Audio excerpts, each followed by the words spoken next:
Hey guys, welcome back to the shop. In this video I'd like to talk about ratchet straps, give you some ideas of what I do, what works for me, and maybe some things that you haven't thought of or haven't seen yet as far as tying down, dealing with the excess of a strap, how to tie that up nicely and easily, and different types of buckles and straps that work well for different things. So typically there's usually two types I use, and the only reason I really use these is because they're available locally, and they generally work well for different things that I do. So the two buckle ends, this is a double wire hook. As you can see here, there's two wires paralleled up and form a hook. This works well for like a D-ring type of application, or anything obviously round that they would hook through. And then what they call a flat J hook here. And these types of hooks work really nice for this type of trailer, where it has stake pockets in the rub rail. Those work really slick for grabbing a hold of that. So in that type of application, I'll show you in a minute how you want to hook with these flat J hooks to this type of trailer. A couple of things to keep in mind. One, always stay in your working load. They're marked typically right on a strap. This is upside down. WLL, that's working load limit. This one's 3,333 pounds. Make sure you're within that when you're using the strap. This is a 2-inch strap. As I mentioned, these are available locally. Oftentimes I'll find them once or twice a year on sale for about 50% off. And when I do that, I'll buy a couple, just because things happen. Obviously you can see this one has a little wear on it. Straps do break, things happen. Sharp metal components will cut them. Weather does play a factor with them as well. So you really can't ever have too many straps. So when I find them on sale, they're relatively inexpensive. I'll usually buy a couple at a crack.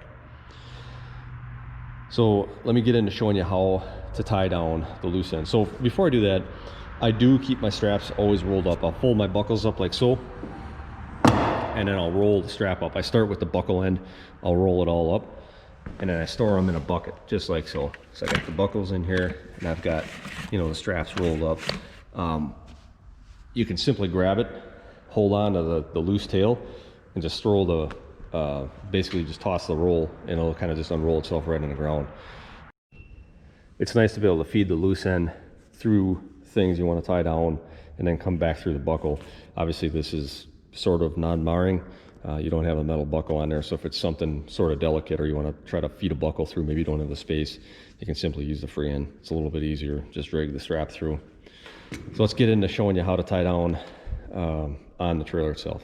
So now you got your strap over your load. Let's say I just got this one draped across the trailer, but let's say you got it over your load, a stack of wood or something laying on a trailer. Leave, as I mentioned, the writing up on a strap. It creates, a nice, simple, easy way of remembering how to strap things down. Which take the flat J buckle, go right over the top of the rub rail, and then you're going to want to come down and back through that stake pocket, and then hook it on a stake pocket just like that. So what you do is take the strap, come over, come back through, hook it on a stake pocket, writing still up, and what happens is it creates something like this when you're strapped down. That kind of locks that buckle in place nicely, and should a load shift, or if you got something with suspension, or straps loose and something happens, if this creates slack, that buckle stays in place. And that's key, because obviously you got the gravity holding that buckle in place. So that's a nice way to strap down things to a trailer with rub rails. Works out really nice.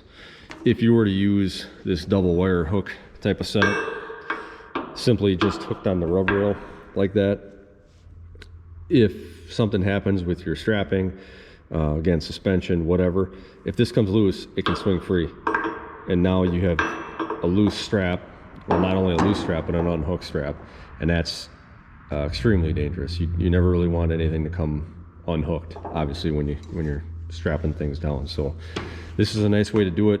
A lot of truck drivers hook trailers, flat decks this way. Works out really nice. I'll show you what to do with the buckle end, and how to feed this strap through it, and what to do with the excess tail for a nice, clean, easy way of strapping down. All right guys, so if you got your strap pulled over your trailer here, like so, writing is up, again, keeps it nice and easy. It doesn't always have to be, but it works out nice and easy that way. It's just a good recommendation, especially if you're new to this.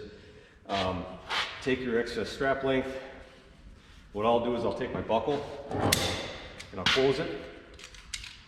And when I close it, I'm looking for that slot to be basically perpendicular to the buckle, so to speak.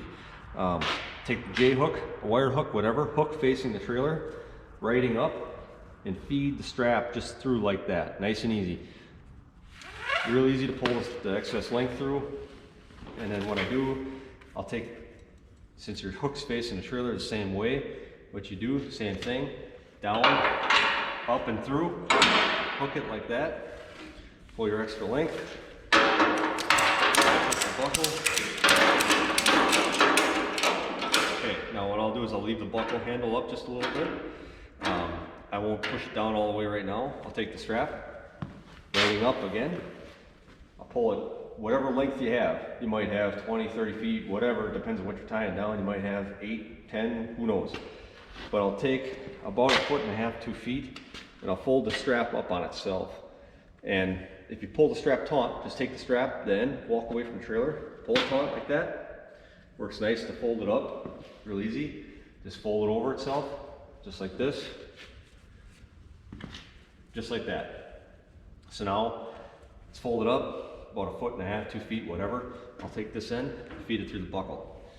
Then I'll open up this other loop, center of the loop. I'll take this end and pull that through the buckle, or through the loop, excuse me. And then just pull it down on itself, just like that. Nice and easy. Grab that latch. That'll allow you to pull the buckle flat. And then that's it. Nice and easy. You can take this extra loop if it's long. You know, this isn't bad to flop around, but if it's longer, maybe you fold it up a little, maybe you had a long strap or something, you can take this and just tuck it right in that rubber. Done. Nice and simple. So that's basically really about it. There's one other thing I wanted to mention that I recently found. I actually seen these on another trailer when I stopped at a hardware store. You can buy these things. It's just basically a D-ring that fits in a stake pocket. This is nothing more than a piece of channel really with a plate welded to it and a D-ring welded to that. But this thing, you can see the hole on there. There's a pin, the pin laying here with the hitch clip pin that goes right through that hole. Slides right in the rubber roll, and then you take that pin, you kind of see the hole there, push it right through, that keeps it in there. So if you did want to use a wire hook, this would work out, you know, real nice for something like that.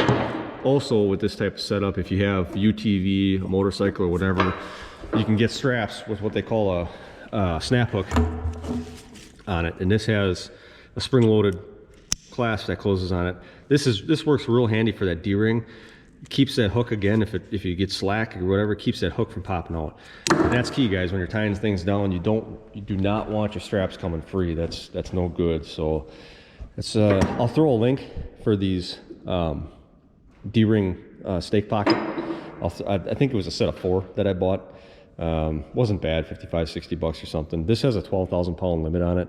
These are made in China. They're not, I will say they're not of the greatest, super greatest quality. I don't know if I trust this with 12,000 pounds. I'll just say that as well. But I'll throw a link in for these. They work out great for something like that. You know, if you're strapping down, you know, nothing really super heavy, but just need some D-rings on your trailer, and you can move them around. It's real nice and versatile. Or, you know, buy 2 sets or something and throw them all in, you know, every stake pocket you have or whatever. So thanks for watching, guys.